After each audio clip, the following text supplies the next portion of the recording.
கிறிஸ்துவுக்குள் பிரியமான அன்பு சகோதர சகோதரிகளே, உங்கள் அனைவரும் கர்த்தராகிய இயேசு கிறிஸ்து நாமத்தினாலே வாழ்த்தி வரவேற்கிறேன்.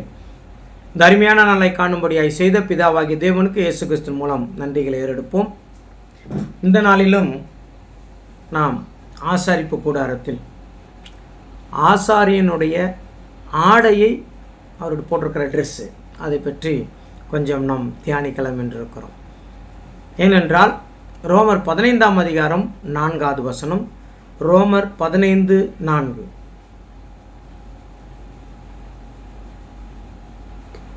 தேவ வசனத்தினால் உண்டாகும் பொறுமையினாலும் ஆறுதலினாலும் நாம் நம்பிக்கை உள்ளவர்கள் ஆகும்படிக்கு முன்பு எழுதியிருக்கிறவைகள் எல்லாம் நமக்கு போதனையாக எழுதியிருக்கிறது. அப்போ முன்னாடி எழுதியிருக்கிற ஒவ்வொரு விஷயத்திலும் நமக்கு போதனை இருக்கிறது. அதை லிட்ரலாக அதை அப்படியே நம்ம வச்சுட்டு அதை அப்படியே ஃபாலோ பண்ணுறக்கூடாது. பழைய ஏற்பாட்டில் இருக்கிற காரியங்கள்லாம் நமக்கு போதனையாக சொல்லப்பட்டிருக்கு. அது என்ன போதனை? முன்பு எழுதியிருக்கிறவைகள் எல்லாம் நமக்கு போதனையாக இருக்கிறது. அது என்ன போதனை அப்படின்னு பார்க்கும்போது ஒவ்வொரு விஷயங்களும், பழைய ஏற்பாட்டில் இருக்கிற ஒவ்வொரு விஷயங்களும் நமக்கு ஒரு போதனையை சொல்லுகிறது, ஒரு காரியத்தை சுட்டி காட்டுகிறது, அதுக்கு ஒரு அர்த்தம் இருக்கிறது. அது குறித்து தான் நம்ம கடந்த நாட்களில் கூட நம்ம பார்த்தோம். ஆசாரியனுடைய அபிஷேகம்னா என்ன, இன்னும் வருகிற காலங்களில் இன்னும் தெளிவாக நம்ம பார்க்க போகிறோம். நம்ம சபைக்கு நிழலாக இருக்கிறது என்று கூட நாம் பார்க்கணும். ஆசாரிப்பு கூடாரம் சபைக்கு நிழலாக இருக்கிறது. எப்படி சொல்கிறீங்க அப்படின்னா, எபிரேயர் 9ஆம் அதிகாரம் 9வது வசனத்தில் சொல்லப்பட்டிருக்கிறது. எபிரேயர் 9ஆம் அதிகாரம் 9வது வசனம்.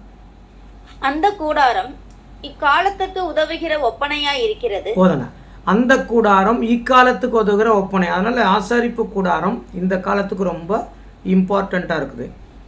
அப்போ ஆசாரிப்பு கூடாரத்தில் இருக்கிற ஒவ்வொரு காரியத்தையும் தியானித்து பார்த்து அதன் அர்த்தத்தை புரிந்து கொள்ளும்போது நாம் இன்னும் ஆவிக்குரிய வாழ்க்கையிலே தெளிவாக வளர்வதற்கு, இன்னும் ஆவிக்குரிய வாழ்க்கையில் நாம் தேவனுக்காக ஒப்பு கொடுப்பதற்கு, ஜீவபலியாய் ஒப்பு கொடுப்பதற்கு, இந்த சாக்ரிஃபைஸ் செய்கிறதுக்கு அது மிகவும் உறுதுணையாக இருக்கும் என்றதாக நாம் பார்க்கிறோம். அதனால தான் இந்த ஸ்டடி நாம் பண்ணுறோம். இது ரொம்ப வருடங்களாக நான் ஜெபத்தில் வைத்திருந்த ஒரு காரியம். தேவன் இப்போது அதை வெளிப்படுத்தி வருகிறார். தேவனுக்கு நன்றி. ஓகே, அதனால் இந்த நாளிலும் அப்படி ஆசாரிப்பு கூடாரத்தில் இருக்கிற ஆசாரியன் இல்லைங்களா, அவருடைய உடை, ஆசாரியன், பிரதான ஆசாரியன் இயேசு கிறிஸ்துவை குறிக்கிறதெல்லாம் பார்த்தோம். அப்போது நாமும் கூட ராஜரீக ஆசாரிய கூட்டமாக தேவன் தேர்ந்தெடுத்து வருகிறார். நம்மளும் ராஜரீக ஆசாரிய கூட்டம். அப்போ அங்கே அடையாளமாக சொன்னது நமக்கு உண்மையான அர்த்தத்துக்கு காரணமாக இருக்குது. அப்போ உண்மையான அர்த்தத்தை தெரிந்து கொண்டு நான் ஆசாரியனாக இருக்கிறேன், நம்ம ஆவிக்குரிய ஆசாரியர், அதெல்லாம் அதில் இருக்கிற அர்த்தங்கள்லாம் ஆவிக்குரிய அர்த்தமாக நம்ம என்ன பண்ணோம், எடுத்துகிட்டு நம்ம வாழ்க்கையில் நாம் வாழ்ந்து காட்டணும். அதுதான் பார்க்குறோம். முதலாவது யாத்திராகமம் 28ஆம் அதிகாரம் 4வது வசனம். யாத்திராகமம் 28:4. அவர்கள் உண்டாக்க வேண்டிய வஸ்திரங்கள் ஆவன மார்பதக்கமும் அங்கியும் விசித்திரமான உள் சட்டையும் அவையும் இடைக்கச்சையுமே. மொத்தம் எத்தனை வருதுங்க? இன்னொரு வாட்டி வாசுங்க. அவர்கள் உண்டாக்க வேண்டிய வஸ்திரங்கள் ஆவன மார்பதக்கம், ஏபோத்து, அங்கி, விசித்திரமான உள் சட்டை, பாகை, இடைக்கச்சை. 6 ட்ரெஸ்ஸு அவருக்கு யூஸ் பண்ணுறதாக நான் பார்க்குறோம். இது வெளியில் இருக்கிற ட்ரெஸ்ஸு. இன்னர் ஆர்கன் அதை பற்றி வேறு ஒரு இடத்துல சொல்லியிருக்கிறார். நம்ம இந்த 6 ஆடைகளை குறித்து, அந்த 6 ட்ரெஸ்ஸை பற்றி நம்ம பார்க்கலாம். அதனால் பார்க்கும்போது விசித்திரமான, அங்கே சொல்கிறாங்க ஒரு விசித்திரமான உள் சட்டை. அதாவது அது எப்படி இருக்குதுன்னு அப்படின்னா, நான் உங்களுக்கு அந்த படம் ஏற்கனவே போட்டிருக்கிறேன்,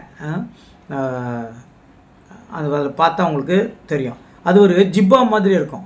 அந்த விசித்திரமான உள் சட்டை அப்படின்னு சொல்கிறது ஒரு ஜிப்பா மாதிரி அது இருக்கும். இது ஆசாரியனின் பரிசுத்தத்தையும் விசித்திரமான வேலை ஆசாரியனுடைய சுத்த நற்குணத்தையும் காட்டுதுங்க. அவனுக்கு அவர் புரிஞ்சுக்கணும். ரெண்டும் நம்ம பார்க்குறோம். நிஜமான ஒரு காரியம் பார்க்கணும், அதுக்கு முன்னாடி அடையாளமான ஒரு காரியத்தை நம்ம பார்த்து நிஜமான காரியத்தை பார்த்துட்டு வரோம். அதனால் பேரலாக இருக்கும் இது. கிட்டத்தட்ட அவர் ஒரு ட்ரெஸ் போட்டிருக்கிறாரு, அது விசித்திரமான உள் சட்டை. அது ஒரு ஜிபா மாதிரி இருக்கும்.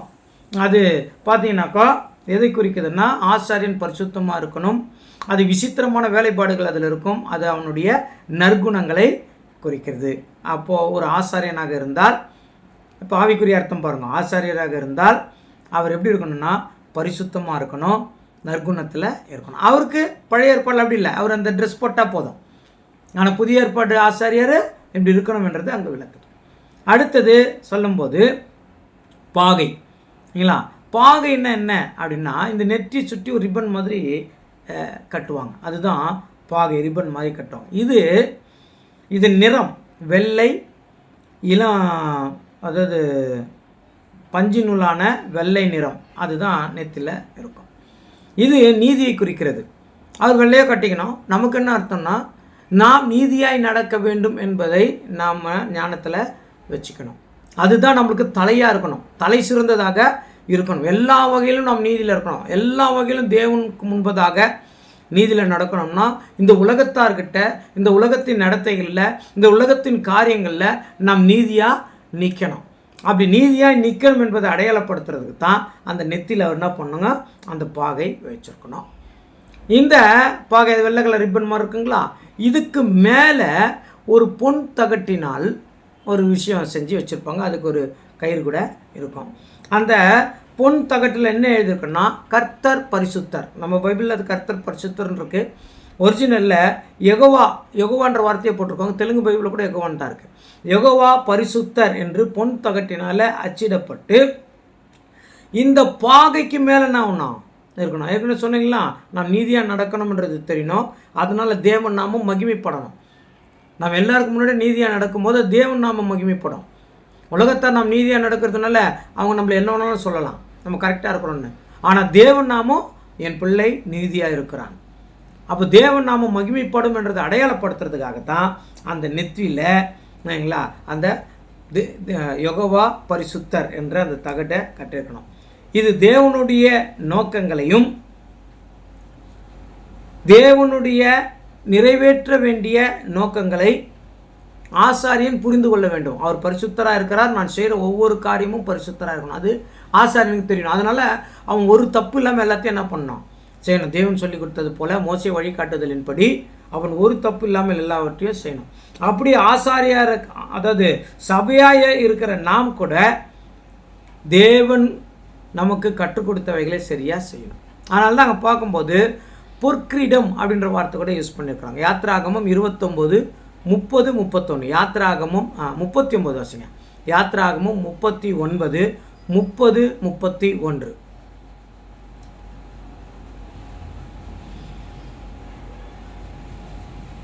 பரிசுத்த கிரீடத்தின் பட்டயத்தையும் பசும் பொன்னினாலே பண்ணி கர்த்தருக்கு பரிசுத்தம் என்னும் எழுத்துக்களை அதிலே முத்திரை வெட்டாக வெட்டி அதை உயர பாகையின் மேல் கட்டும்படி கர்த்தர் மோசேக்கு கற்பித்தபடியே இளநீல நாடாவினால் கட்டினார். அது எதுங்க இளநீல நாடா?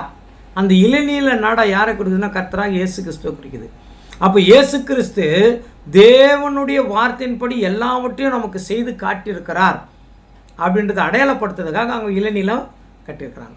அப்போது நம்ம கூட பார்த்தோம்னா அங்கே இருக்கிற ஆசாரியர் அந்த நூலை கட்டிருக்கிறார், அவ்வளோதான்.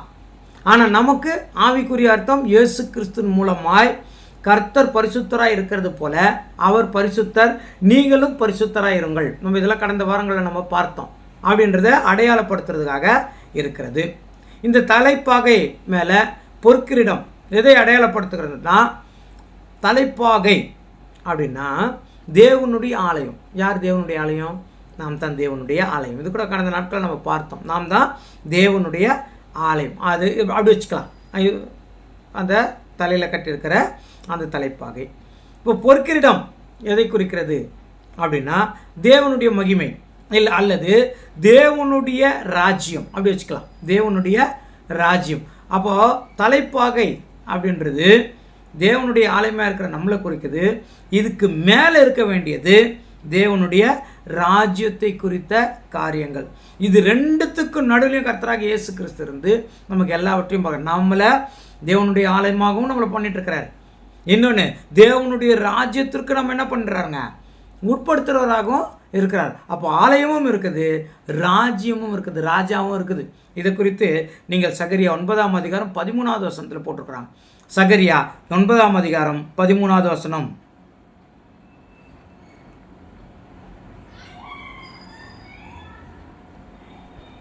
நான் எனக்கென்று யூதாவை நானேற்றி எப்பிராயீமிலே வில்லை நிரப்பி, சீயோனே உன் புத்திரரை கிரேக்கு தேச புத்திரருக்கு விரோதமாக எழுப்பி. 6:13 சகரியா 6:13. அவரே கர்த்தருடைய ஆலயத்தை கட்டுவார், அவரே கர்த்தருடைய ஆலயத்தை கட்டுவார், அவர் மகிமை பொருந்தினவராய் தம்முடைய சிங்காசனத்தின் மேல் வீற்றிருந்து ஆலயத்தையும் கட்டுறாரு, ராஜாவும் இருக்கிறாரு, இன்னொன்னும் பண்றாரு. அப்புறமா தம்முடைய சிங்காசனத்தின் மேல் ஆசாரியராயும் இருப்பார், ஆசாரியரும் இருக்கிறாரு. இவ்விரண்டின் நடுவாக சமாதானத்தின் ஆலோசனை விளங்கும். அதுதான் சமாதானத்தின் கர்த்தர் அவர் தான், சரிங்களா? அப்போ இந்த தலைப்பாகை அப்புறம் அந்த கிரீடம் எதை குறிக்கிறதுன்னு நம்ம பார்த்துட்டோம். இப்போ இது ரெண்டுத்தையும் செஞ்சுட்டு இருக்கிற யார் தாங்க? கர்த்தராகிய இயேசு கிறிஸ்து. ஓகே, அடுத்தது இடைக்கச்சை. இடைக்கச்சை இது ஒரு பெல்ட்டு, அது போடணும், இடுப்பில் கட்டியிருக்கணும், பெல்ட் கட்டியிருக்கணும்.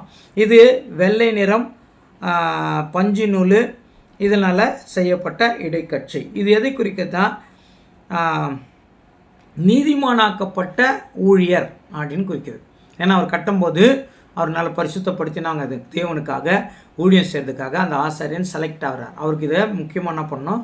கட்டணும் அப்படின்னு பார்க்கும். இப்போது இந்த இளநீளம் மேலே ஒரு அங்கி, இல்லைங்களா, அது கூட குறிக்குது. யாத்திராகமும் 28:31. ஏபோத்தின் கீழ் அங்கியை முழுவதும் இளநீல நூலால் உண்டாக்க கடவாய். ஓகே, இப்போ இளநீல நூல் ஏற்கனவே பார்த்தோம், அந்த இளநீல நூல் நம்ம பார்த்தோம். அது இங்கே அவர்களுடைய விசுவாசத்தை அது குறிக்குது. இளநீல நூலில் அவங்க ஒரு அங்கி போட்டிருக்கணும், இல்லைங்களா? ஃபஸ்ட்டு அவருடைய ட்ரெஸ்ஸு ஒரு ஜிப்பா மாதிரி ஒன்று போட்டிருக்கணும், அதுக்கு மேலே இளநீல அங்கி கூட போட்டிருக்கணும். அது அடையாளப்படுத்துறதாக நான் பார்க்குறோம்.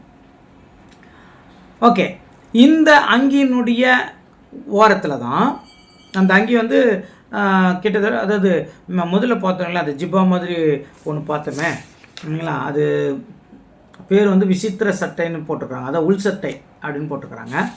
அது வந்து கால் வரைக்கும் இருக்கும்.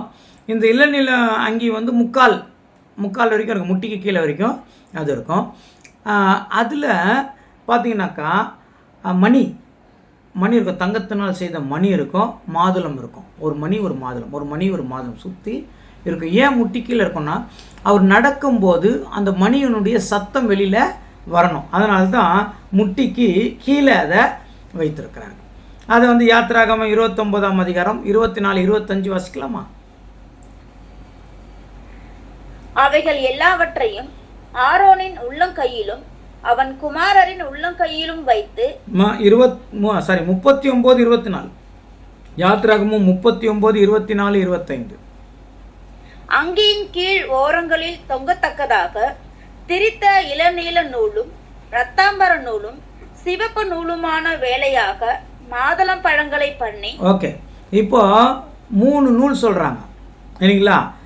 இளநூல், ரத்தாம்பரம், சிகப்பு, இந்த 3 நூலில் ஒரு மாதுளம் பழம் மாதிரி பண்ணணும், சரிங்களா? அந்த 3 நூலில் ஒரு மாதுளம் பழம் மாதிரி பண்ணிட்டு அப்புறங்க பசும் பொன்னினால் மணிகளையும் பண்ணி அந்த மணிகளை அங்கியின் ஓரங்களில் சுற்றிலும் மாதுளம் பழங்களின் இடையிடையே தொங்க வைத்தார்கள்.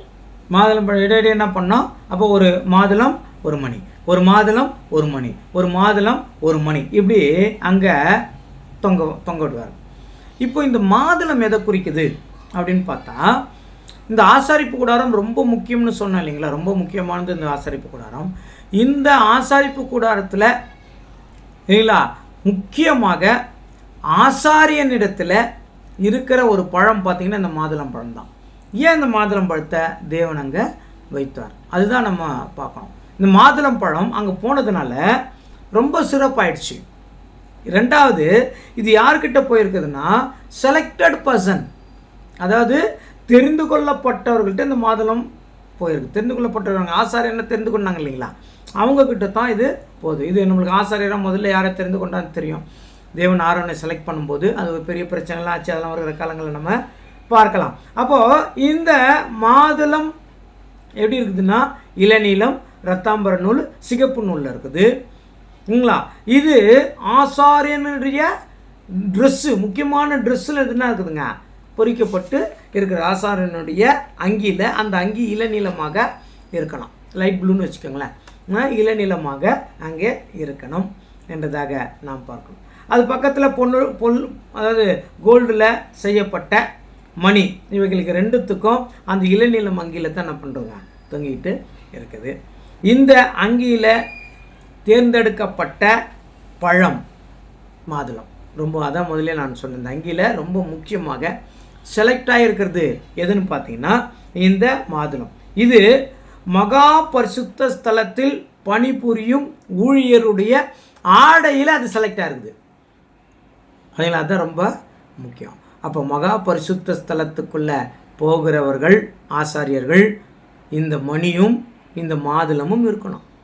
அப்போது ஆவிக்குரிய ராஜரீக கூட்டமாக செலக்டாக இருக்கிற நமக்கும் இந்த மணியும் இந்த மாதுளமும் நாங்கள் இருக்கணும்.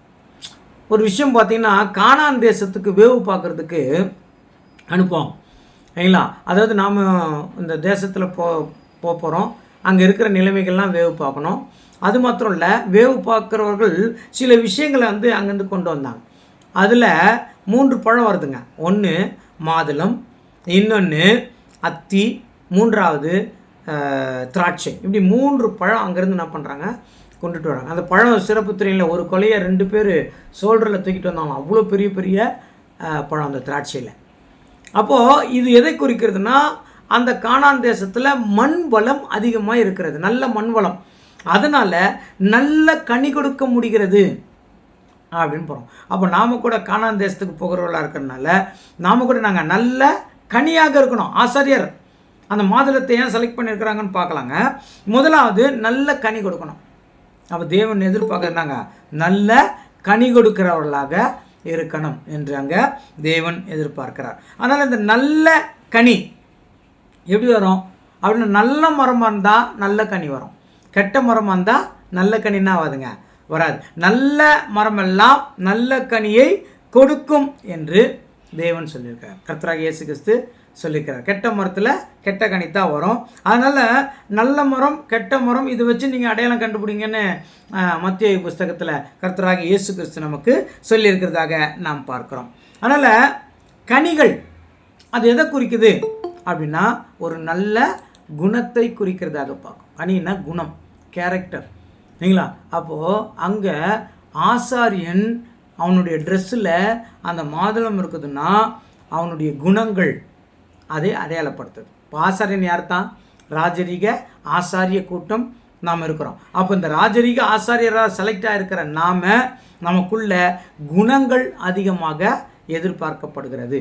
நாம் அதிகமாக ஜெபம் பண்ணுறோமா, அதிகமாக பிரசங்கம் பண்ணுறோமா, அதிகமாக ஊழியம் செய்கிறோமா என்றதெல்லாம் தேவன் என்ன பண்ணுறதில்ல, பார்க்குறதில்ல.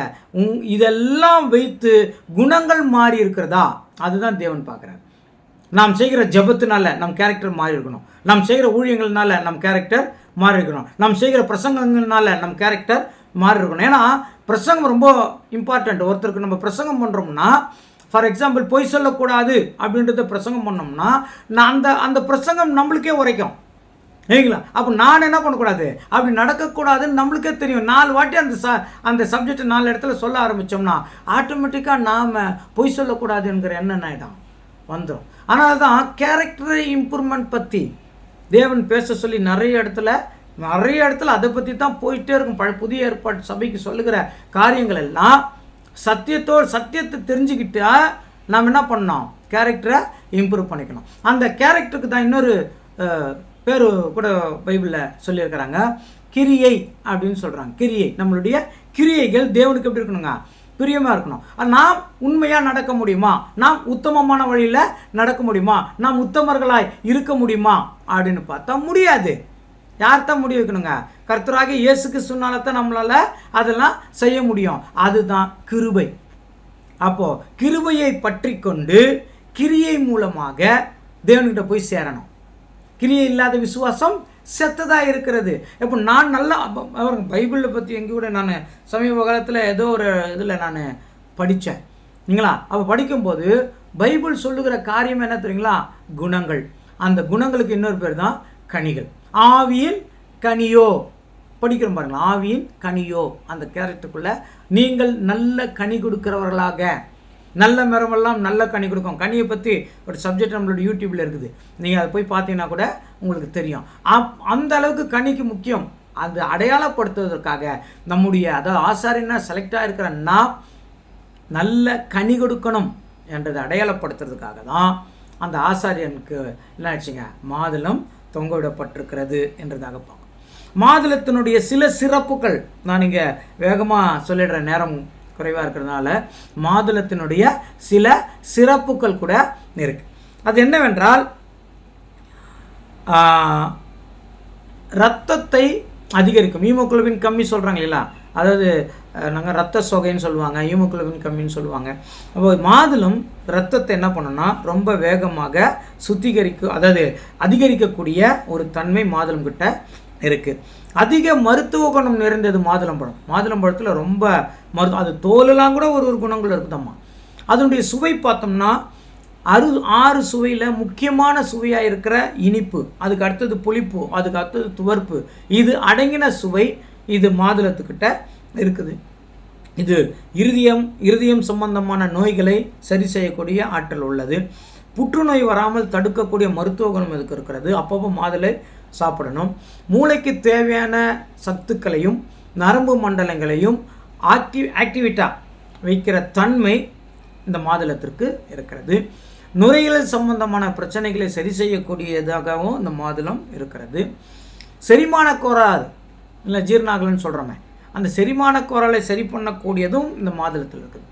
இன்னும் சிறப்பாக எலும்புகளுடைய மஜ்ஜை, எலும்புகள் கூடுறதுக்கு எலும்புகளுக்கு தேவையான சக்தி இந்த மாதுளம்பழத்தில் இருக்குது. சர்க்கரை நோயை கட்டுப்படுத்தும் குணமும் இந்த மாதுளத்திற்கு இருக்குது. இன்னும் உங்களுக்கு தெரிஞ்ச சில விஷயங்கள் கூட இந்த மாதுளம் தெரியும் இல்லைங்களா. முடி நல்லா முடி நிறைய கொட்டுதுன்னு வச்சுங்களேன், மாதுளம் ஜூஸோ மாதுளம் பழத்தை ரெகுலராக சாப்பிட்டு வந்தாங்கன்னா, வாரத்துக்கு 2 அல்லது 3 முறை சாப்பிட்டு வந்தாங்கன்னா அவங்களுக்கு முடி கொட்டுற பிரச்சனை சரியாயிடும். அதே மாதிரி ஸ்கின் ப்ராப்ளம் இருந்தாலும் இந்த மாதுளம் ஸ்கின் ப்ராப்ளத்தை சரியாக்கும். இன்னொரு விஷயம், இது கெட்ட கொழுப்பை எடுக்கக்கூடிய தன்மை இந்த மாதுளத்திற்கு இருக்கிறது. அல்சரை குணமாக்கக்கூடியதும் இருக்கிறது. மூட்டுவாதம் முடக்குவாதம்லாம் சொல்கிறாங்களா, அவைகளை குணமாக்கக்கூடிய தன்மையும் இதற்கு இருக்கிறது. இன்னும் நிறைய சிறப்புகள் இருக்கிறது. இப்போ நான் நிறைய அதை நோட் பண்ணலை, நம்மளுக்கு இப்போ எவ்வளோ கொஞ்சம் வேணுமோ அது மட்டும் சொல்லியிருக்கிறேன். நீங்கள் நெட்டில் சர்ச் பண்ணி பாருங்கள். அவ்வளோ குணங்கள் இந்த மாதுளத்திற்கு இருக்குது. இன்னும் சிறப்பு என்னென்னா, உடலுக்கு தேவையான சக்தியை திருப்பி கொடுக்கக்கூடிய தன்மை இந்த மாதுளத்திற்கு இருக்கிறது. இந்த மாதுளத்தினுடைய நிறம் ரத்த கலர் சிகப்பு இரத்த கலரில் இருக்குது. அப்படின்னா இது கர்த்தராகிய இயேசு கிறிஸ்துவின் மூலமாய் இழந்து போன ஜீவனை திருப்பி தருவதுக்கும் ஒரு அடையாளமாக இருக்குது மாதுளம். பார்த்தீங்களா? அதனால் ஒரு கனியாக பார்த்துட்டோம். மாதுளத்தினுடைய கேரக்டர் என்னென்னா, அது எப்படி உடலுக்கு தேவையான சக்தியை திருப்பி கொடுக்கிறதோ அப்படியே மனுஷனுக்கு தேவையான சக்தி, அதாவது ஜீவனை இயேசு கிறிஸ்து மூலமாக திருப்பி கொடுக்கறதுக்கு அடையாளமாக இந்த மாதுளம் கூட இருக்குது. அடுத்தது மணிகள். இந்த மணி எதை குறிக்குது என்றால், ஒரு நற்செய்தியை அறிவிக்கிறது. என்ன நற்செய்தி அப்படின்னா, ஆசாரிப்பு கூடாரர் மகா பரிசுத்த ஸ்தலத்துக்குள்ளே போயிட்டு அங்கே இருக்கிற வேலைகள்லாம் அவர் செய்யணும். அது யாரும் பார்க்கக்கூடாது. ரெண்டாவது அவர் செஞ்சு முடிக்கணும். சரிங்களா? அவர் ஏதாவது ஒன்று தப்பாக பண்ணிட்டா உள்ளவே செத்துருவார், அவ்வளோதான். அப்போது வெளியே அவருடைய வேலை என்னன்னா, இதெல்லாம் பண்ணிவிட்டு வெளியே வந்தால் 1 வருஷம் இஸ்ரவேலர்கள் செய்த பாவங்கள் எல்லாம் அவங்களுக்கு மன்னிக்கப்பட்டுரும். வெளியே தேவன் உங்கள் பாவங்களை மன்னித்தார்னு கை உயர்த்தி சொன்னார்னா இஸ்ரவேலுடைய பாவங்கள் எல்லாம் மன்னிக்கப்பட்டுரும். அப்படி பாவங்கள் மன்னிக்கப்படணுன்றதுக்காக இஸ்ரவேல் ஜனங்கள் வெளியே காத்துட்ருப்பாங்க. இவர் உள்ளே போயிருக்கிறாரு. அந்த மணி சத்தம் தான் இவருக்கு ரொம்ப முக்கியம். நான் சொன்னேன் இல்லைங்களா, அந்த முட்டிக்கு கீழே இல்லைங்களா அது இருக்கும். நடக்கும் போது அந்த மணி சத்தம் கேட்க இவர் அது இதுன்னு செய்வார். அதுக்கு எப்படிலாம் செய்யணும்னு தேவன் சொல்லி கொடுத்துக்கிறார். ஒரு 10 செகண்ட் கூட கால் சும்மா இருக்கக்கூடாது, ஆடிட்டே இருக்கணும். ஏன்னா அந்த சவுண்டு வரணும் அதுக்காக. அப்போ அந்த மணி சவுண்டு எடுத்துகிட்டே இருக்கும். அப்போ அவர் உயிரோடு இருக்கிறார், தப்பு பண்ணலன்னு. ஒரு வேளை செத்துட்டா ஒரு இடுப்பில் ஒரு கயிறு கட்டியிருப்பாங்க. இவன் ஏன்னா உள்ளே போகக்கூடாதே, அப்போ அந்த கயிறை கட்டி வெளியே என்ன பண்ணிடுவாங்க, அவரை இழுத்துருவாங்க. அப்போது இவர் வெளியே வந்தார்னா இஸ்ரவேலர்களுக்கு ஒரு நற்செய்தி வந்துடுச்சு. அப்போ அந்த நற்செய்தியை சொல்ல போகிறாருன்றதுக்கு அடையாளம் என்னென்னா, அந்த ஆசாரிப்பு கூடாரத்துக்குள்ளே அந்த ஆசாரியனுடைய மணி சத்தம் கேட்டுகிட்டே இருக்கணும். பார்த்தீங்களா, அந்த சத்தம் ஆசாரியருக்குள்ள ஒரு நற்செய்தியை உருவாக்கி கொண்டிருக்கிறது. அப்படியே இல்லைங்களா, கர்த்தராகிய இயேசு கிறிஸ்துவின் பலியின் மூலமாக நம் பாவங்கள் மன்னிக்கப்பட்டது என்பதை அறிவிக்கிற ஒரு ஆசாரியனாக, ஆவிக்குரிய ஆசாரியர்கள் நாம் இருக்கணும். கர்த்தராகிய இயேசு கிறிஸ்து மூலமாய் நம் பாவங்கள் மன்னிக்கப்பட்டிருக்கிறது. ஆசாரியனுக்கு நல்ல கனி வேண்டும். பார்த்தீங்களா, அப்படியே இயேசு கிறிஸ்துவின் பலியை அறிவிக்கிறவர்களாக இருக்கணும். சத்தியத்தை சத்தியமாய் போதிக்கிறவர்களாக இருக்கணும். அது அடுத்தது இது வருது இல்லைங்களா. இதற்காக அந்த மணியையும் கனியையும் பக்கத்தில் என்ன பண்ணிருக்கிறாங்க, வச்சிருக்கிறாங்க. யாத்ராகமம் 39:26. யாத்ராகமம் 39:26. கர்த்தர் மோசேக்கு கற்பித்தபடியே ஆராதனைக்குரிய அங்கியின் ஓரத்தை சுற்றிலும் ஒரு மணியும் ஒரு மாதுளம் பழமும் ஒரு மணியும் ஒரு மாதுளம் பழமுமாய் இருந்தது. ஒரு மணி ஒரு மாதுளம் பழம் இருந்தது அப்படின்னு பார்த்தோம். ஓகே, இப்போ அடுத்தது யோபோத் வஸ்திரம். இது இளநீலம், இரத்தாம்பரம், சிகப்பு நூல், பஞ்சு நூல், பொன்னு, கோல்டு நூல் ஆகியவற்றினால நெய்து விசித்திர வேலைப்பாடுகளில் நிறைந்திருக்கும். யாத்ராகமம் 38:15 வாசிக்கலாமா? யாத்ராகமம் 38:15.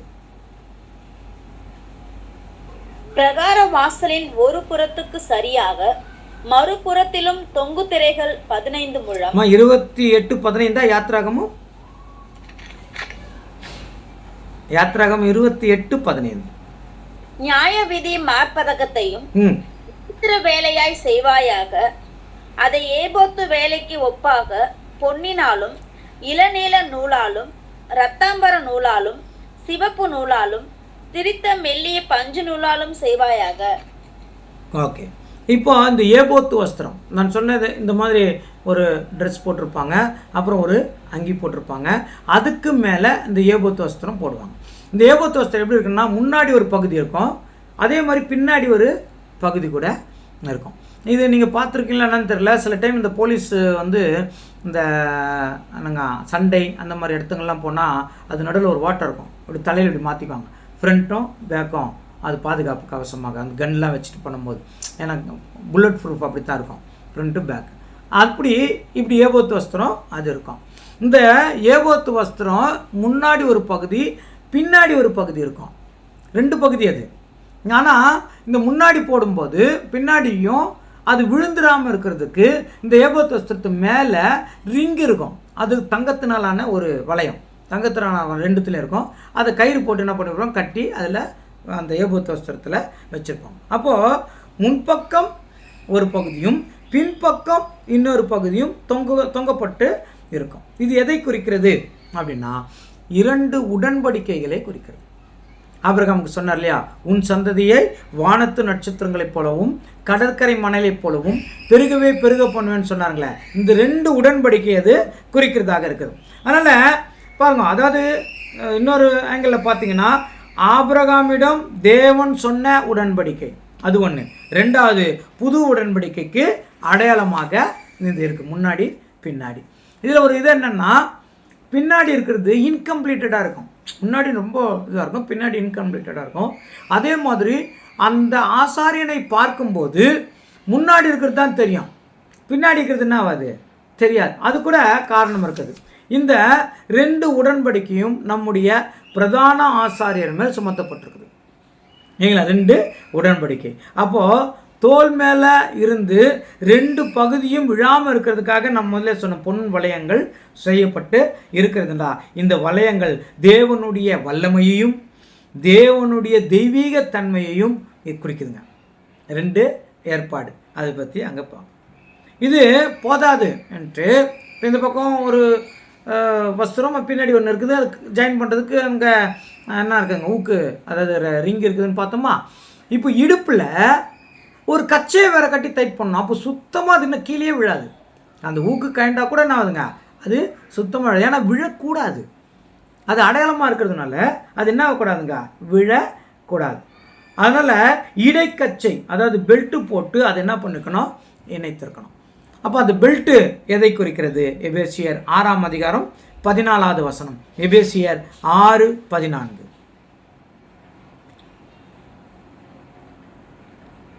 பொல்லாங்கன் எய்யும் அக்கினியாஸ்திரங்களை எல்லாம் அவித்து போடத்தக்கதாய் எல்லாவற்றுக்கும் மேலாக விசுவாசம் என்னும் கேடகத்தை பிடித்து கொண்டவர்களாயும் நில்லுங்கள். 6:14. சத்தியம் என்னும் கச்சையை உங்கள் அறையிலே கட்டினவர்களாயும். சத்தியம் என்னும் கட்சி. அப்போ அந்த பெல்ட் எதை குறிக்குதுன்னா சத்தியத்தை குறிக்குது. அப்போ அந்த சத்தியத்தோட 2 உடன்படிக்கையும் லாக் ஆகிருக்குது, ரொம்ப ஸ்ட்ராங்காக. அதனால் இல்லை, அந்த ஏபோத் வஸ்திரத்தை இன்னும் ஸ்ட்ராங்காக பிடிக்கிறது எதுன்னா சத்தியம்தான். அப்போது ஆவிக்குரிய ஆசாரியெல்லாம் இருக்கிற நமக்கும் இல்லைங்களா சத்தியம் இருக்கணும். அது எதை பிடிச்சிட்டு இருக்கணும்? 2 இருக்கணும். பழைய ஏற்பாடு, புதிய ஏற்பாடு, அதை தான் அடையாளப்படுத்துது. ஆபிரகாம் கூட உடன்படிக்கை, இயேசு கிறிஸ்துவன் கூட செய்து கொண்ட உடன்படிக்கை, இந்த 2 ஏற்பாடும் இருக்கணும். வெறும் புதிய ஏற்பாடு மட்டும் நீங்கள் ஒருத்தர் கொடுத்தீங்கன்னா ஒரு கண்ணு கொடுத்த மாதிரி 2ம் கொடுக்கணும். பழைய ஏற்பாடு நிழலாக இருக்கிறது, அதுவும் அவங்க என்ன பண்ணணும், வேணும். அது 2த்துல என்ன இருக்குதுங்க, சத்தியம் இருக்குது. அப்போ அந்த சத்தியம் இல்லாமல் நம்மளால் ஒன்றும் செய்ய முடியாது. அந்த சத்தியம் யார் தாங்க? கர்த்தராகிய இயேசு கிறிஸ்து. இல்லைங்களா? இப்போ சாத்தான் எடுத்துங்க. சாத்தானுக்கு வசனம் தெரியும், வசனம் எல்லாம் தெரியும். இல்லைங்களா? இயேசு கிறிஸ்துக்கிட்டே வசனத்தை தான் சொல்கிறான். இல்லைங்களா? உன் காலை இடரா வரைக்கும் தேவதூதர்கள் வந்து என்ன பண்ணுவாங்க, உங்க தூக்கிட்டு வாங்களே, காப்பாற்றுவாங்களே, எல்லாம் வசனம் தான் சொல்கிறான். அவனுக்கு என்ன தெரியாதுன்னா சத்தியம் தெரியாது. நீங்கள் என்ன இப்போ இன்றைக்கி கூட கிறிஸ்துவ வட்டாரங்களில் 95% மேலே வசனம் தெரியும். ஒருத்தரும் வசனத்தை சொல்லுங்கன்னா டக் டக் டக்குன்னு சொல்லிடுவாங்க. சொல்லுவாங்கள்ல, விரல் நுனியில் வசனத்தை என்ன பண்ணிடுவாங்க, டக்குன்னு சொல்ல முடியும். ஆனால் சத்தியம், அந்த சத்தியம்தான் முக்கியம்.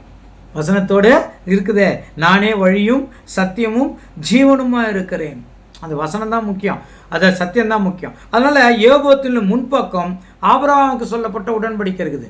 அது மேலே அந்த இதெல்லாம் இருக்கும், கல்லெல்லாம், அதெல்லாம் அப்புறம் பார்க்கலாம் இருக்குது. பின்பக்கம் இயேசு கிறிஸ்துவின் மூலமாக புதிய உடன்படிக்கை ஒன்று இருக்கிறது. அதனால் அது பின்னாடி இருக்கிற மாதிரி வச்சுட்டான். ஏன்னா வருகிற காலமாக இருக்கிறதுனால, ஆசாரியாக இருக்கும்போது அது வருகிற காலம் இல்லைங்களா, அதனால் அவனுக்கு பின்னாடி வச்சுட்டாங்க. அது ஏன் முழுமையாக அடையலை அப்படின்னா, இயேசு கிறிஸ்துவின் மூலமாக அது முழுமை அடைய வேண்டும். அவள் ஏபோத்து 2 ஏற்பாடுகள். ஒன்று முதல்ல பார்த்தோம் இல்லைங்களா, நியாயப்பிரமாணத்தின் உடன்படிக்கை. இன்னொன்று இயேசு கிறிஸ்துவின் மூலமாக வருகிற உடன்படிக்கை. இதை குறித்து நீங்கள் பார்க்கணுன்னா கலாத்தியர் 2ஆம் அதிகாரம் 22வது வசனம் வாசிக்கலாமா? கலாத்தியர் 4 வாசிங்க, 4:22 வாசிங்களேன். கலாத்தியர் 4:22. ஆபிரகாமுக்கு 2 குமாரர் இருந்தார்கள் என்று எழுதியிருக்கிறது.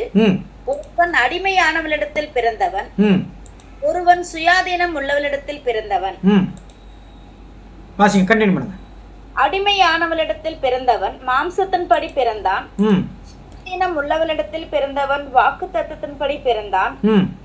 இவைகள் ஞான அர்த்தம் உள்ளவைகள். அந்த ஸ்திரீகள் 2 ஏற்பாடுகளாம்.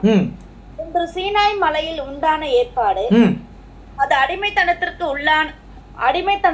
உள்ளாக பிள்ளை பெறுகிறது. போதுங்க. அதனால முதல்ல சொல்லும்போது அதாவது ஆபிரகாமுக்கு 2 மனைவி இல்லைங்களா, அதில் 2வது மனைவி ஆகார். ஆகாருக்கு பிறக்கிற குழந்தை இஸ்மவேல். இது எது அடையாளப்பட்டது அப்படின்னா, சீனாய் மலையில் இருக்கிற நியாயப்பிரமாணத்தை அடையாளப்படுத்துது. அந்த முதல் மணி அதுதான் அங்கே சொல்கிறாங்க. அது யார் அடையாளப்படுத்துதுன்னா, அது அங்கே வாசிங்க சிஸ்டர், அது 25 உள்ளவைகள். அந்த ஸ்திரீகள் 2 ஏற்பாடுகள். அந்த ஸ்திரீகள் 2 ஏற்பாடுகள். ஒன்று சீனாய் மலையில் உண்டான ஏற்பாடு, அது அடிமைத்தனத்திற்கு உள்ளாக பிள்ளை பெறுகிறது. அது ஆகார் என்பவள் தான். அப்போ ஆகார் இஸ்மவேல் எதை அடையப்படுத்துகிறதுனா, நாங்கள் சீனாய் மாமிசத்தின் இஸ்ரவேலர்கள் நியாயப்பிரமாணம் அதை அடையாளப்படுத்துது. அதுதான் முன்னாடி. பின்னாடி இருக்கிறது, அது பின்னாடி வருகிற காரணமாக இருக்குது இல்லையா, அது யார் அடையாளப்படுத்துதுன்னா ஈசாக்கு. ஈசாக்கு வாக்குத்தத்தத்தின் பிள்ளை இல்லையா? அப்படியே சபை எப்படி இருக்குதுங்க? வாக்குத்தத்தத்தின் பிள்ளையா இருக்குது அப்படியே சொல்றாங்க பாருங்க. 26 வாசிக்கலாம்.